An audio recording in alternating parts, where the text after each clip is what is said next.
फ़ायदे क्या हैं मल्चिंग के कि हमारे जो बीड हैं उसको सप्रेस कर देता है। मतलब हमारे खेत में बीड बिल्कुल नहीं आएंगे।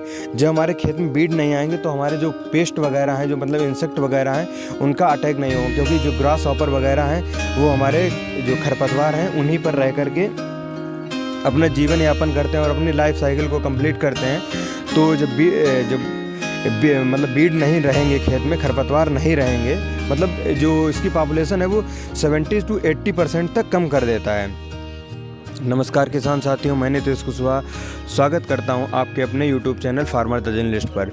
तो आज हम बात करने वाले हैं कि भिंडी की फसल में मल्चिंग कैसे करते हैं तथा मल्चिंग के क्या फ़ायदे हैं, उस पर चर्चा करते हैं। तो सबसे पहले जो हमारी भिंडी की फसल है वो जायद ऋतु जैसे स्टार्ट होता है तो हम इसमें लगाते हैं। मतलब फरवरी का एंड होता है, मार्च का स्टार्टिंग होता है, हम अपनी जो भिंडी की क्रॉप लगा देते हैं जायद ऋतु में। तो जैसे हमारा सीड जर्मिनेट हो जाता है उसके लगभग 10 से 15 दिन बाद जब हमारा प्लांट अच्छे से ग्रोथ कर जाए, लगभग 15 से 20 दिन का हो जाए, तो हम मल्चिंग प्रयोग करते हैं। तो अगर सबसे अच्छा मल्चिंग जो प्रोडक्ट होता है वो हमारा धान का स्ट्रॉ होता है। मतलब धान का जो पुआल होती है वो बहुत ही अच्छी होती है, क्योंकि उसका जो साइज़ होता है वो काफ़ी बड़ा होता है, तो हमारे जो पौधे को अच्छे से कवर कर लेता है। आप देख सकते हैं जैसे कि हमने मल्चिंग किया है तो जो हमारा धान का स्ट्रॉ है वो उसको हम अपने पूरे खेत में बिछा देते हैं। तो इसके फ़ायदे क्या हैं मल्चिंग के? सबसे पहला फ़ायदा ये है कि जो हमारा ये वाटर वो मॉइस्चर कंजर्वेशन का काम करता है।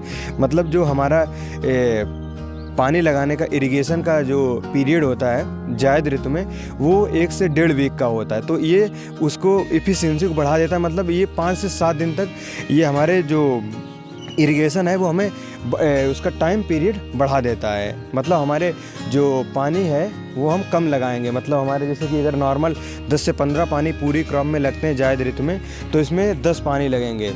दूसरा इसका फ़ायदा ये है कि हमारे जो बीड हैं उसको सप्रेस कर देता है। मतलब हमारे खेत में बीड बिल्कुल नहीं आएंगे। जब हमारे खेत में बीड नहीं आएंगे तो हमारे जो पेस्ट वगैरह हैं, जो मतलब इंसेक्ट वगैरह हैं, उनका अटैक नहीं होगा, क्योंकि जो ग्रास हॉपर वगैरह हैं वो हमारे जो खरपतवार हैं उन्हीं पर रह करके अपना जीवन यापन करते हैं और अपनी लाइफ साइकिल को कंप्लीट करते हैं।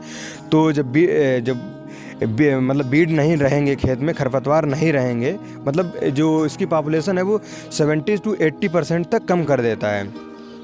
और बाद में जो हमारी जो क्रॉप होती है वो हार्वेस्ट हो जाती है, तो उस टाइम पे जो हमारा ये धान की पुआल होती है वो इसमें बहुत अच्छा डीकम्पोजर का काम करती है। जब डीकम्पोस्ट हो जाती है तो जो कार्बन और नाइट्रोजन का रेशियो होता है उसको बैलेंस करता है। मतलब हमारे खेत में ऑर्गेनिक कंटेंट हमारी जो मृदाओं में, भारतीय मृदाओं में कमी हो रही है उसको भी कंप्लीट करता है। तो हमारे जो नेक्स्ट क्रॉप लेते हैं उसमें भी ये बेनिफिशियल होता है। तो ये रही हमारी जानकारी कि हमारे किसान भाई मल्चिंग का प्रयोग क्यों करें और कैसे हमारे बढ़ते हुए टेम्परेचर से हमारी क्रॉप को बचा सकें। अगर आपको हमारी ये जानकारी अच्छी लगी हो तो हमारे इस वीडियो को लाइक करें, कमेंट्स करें, साथ ही साथ फार्मर ग्रुप पर भी इस जानकारी को शेयर करें, जिससे कि वो मल्चिंग का लाभ जान सकें कि कैसे मल्चिंग का प्रयोग करके अपनी क्रॉप को जो उसके पानी इरिगेशन मेथड है उसकी जो पीरियड है उसको बढ़ा सकें। धन्यवाद।